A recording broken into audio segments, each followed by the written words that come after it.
We now turn our attention to the Mongols.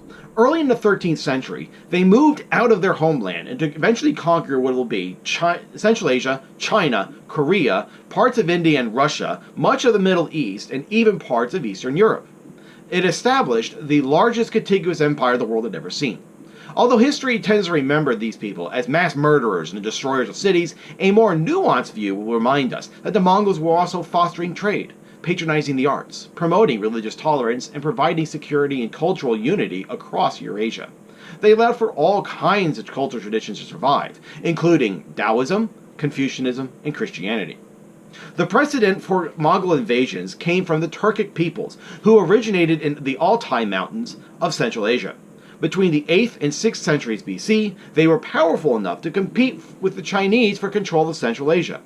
In 542 AD, Chinese annals refer to a nomadic people who were in the process of building a great steppe empire which eventually stretched from Mongolia all the way to the Black Sea. This first Turkic empire lasts from 552 to 581. With the rise of the Tang dynasty, the Turks were forced to accept Tang hegemony for the next 100 years. In 683, Turkic forces were able to defeat Tang forces and recaptured much of their original realm.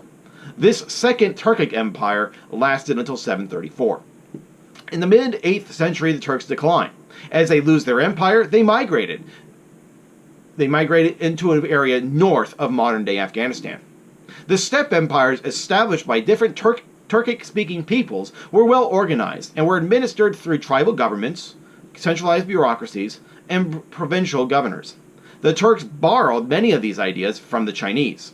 Later in the 8th century, Islam came through Central Asia through military campaigns. The Turks converted to Islam, and they launched invasions of their own into the Middle East and India, and these lasted well into the 15th century. Under powerful leaders, the Turks ultimately established Islamic Turkish regimes from India to Turkey. The ability of the Turkic peoples to create and effectively administer a vast region was an inspiration for a man named Genghis Khan.